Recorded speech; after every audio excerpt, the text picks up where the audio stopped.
Luke 23. And the whole multitude of them arose and led him unto Pilate.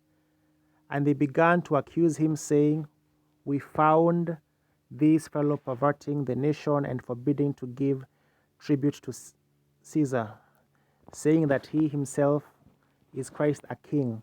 And Pilate asked him, saying, Art thou the king of the Jews? And he answered and said, Thou sayest it. Then said Pilate to the chief priest and to the people, I find no fault in this man. And they were the more fierce, saying, He stirreth up the people, teaching throughout all Jewry, beginning from Galilee to this place. When Pilate heard of Galilee, he asked whether the man was a Galilean. And as soon as he knew that he belonged unto Herod's jurisdiction, he sent him to Herod, who himself also was at Jerusalem at that time. And when Herod saw Jesus, he was exceeding glad, for he was desirous to see him of a long season, because he had heard so many things of him, and he hoped to see some miracle done by him. Then he questioned with him in many words, but he answered him nothing. And the chief priests and the scribes stood and vehemently accused him. And Herod, with his men of war, set him at naught and mocked him, and arrayed him in a gorgeous robe, and sent him again to Pilate. And the same day Pilate and Herod were made friends together, for before they were at enmity between themselves. And Pilate, when he had called together the chief priests and the rulers and the people, said unto them, Ye have brought this man unto me, as one that perverteth the people, and behold, I, having examined him before you, have found no fault in this man touching those things whereof ye accuse him. No, nor yet Herod, for I sent you to him, and lo, nothing worthy of death is done unto him. I will therefore chastise him and release him. For of necessity he must release one unto them at the feast.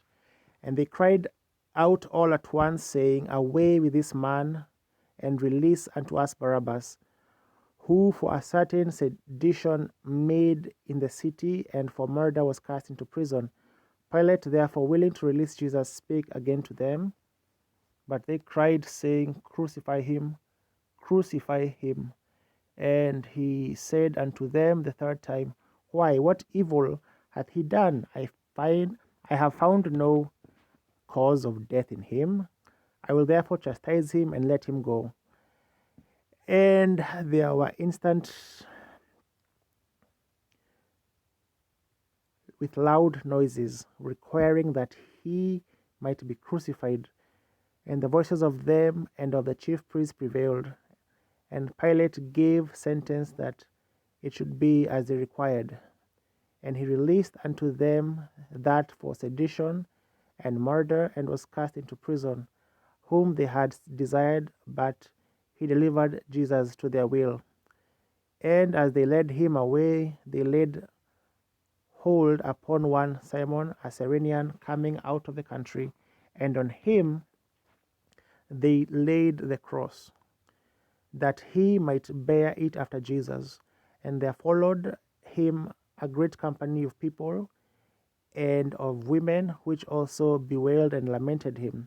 But Jesus, turning unto them, said, Daughters of Jerusalem, weep not for me, but weep for yourselves and for your children.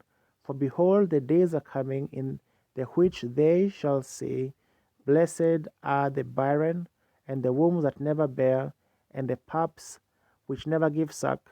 Then shall they begin to say to the mountains, Fall on us, and to the hills, cover us.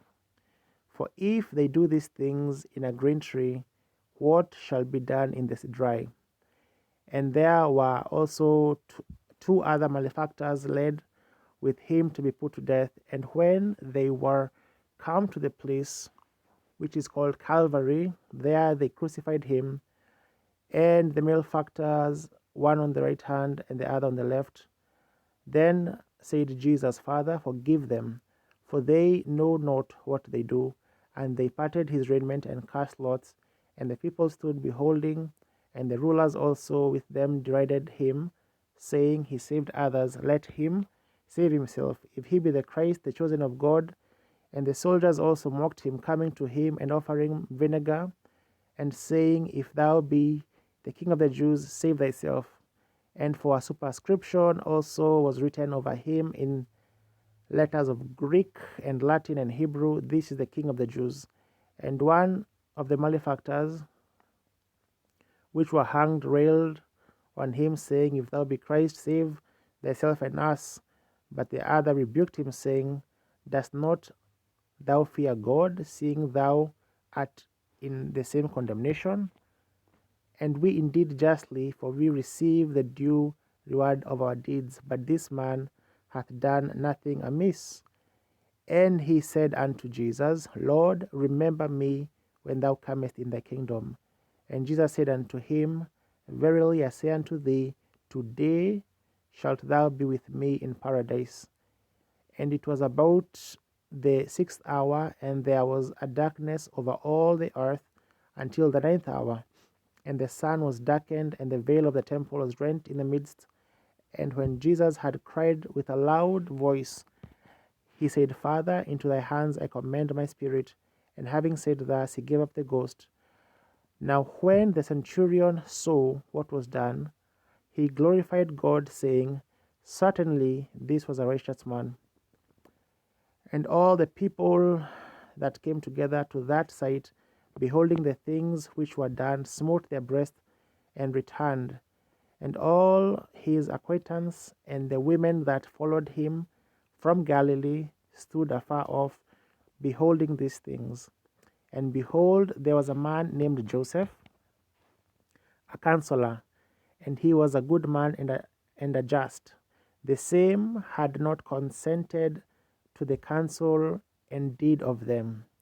He was of Arimathea, a city of the Jews, who also himself waited for the kingdom of God. This man went unto Pilate and begged the body of Jesus, and he took it down and wrapped it in linen and laid it on in a sepulchre that was hewn in stone, wherein never man before was laid. And that day was a preparation, and the Sabbath drew on.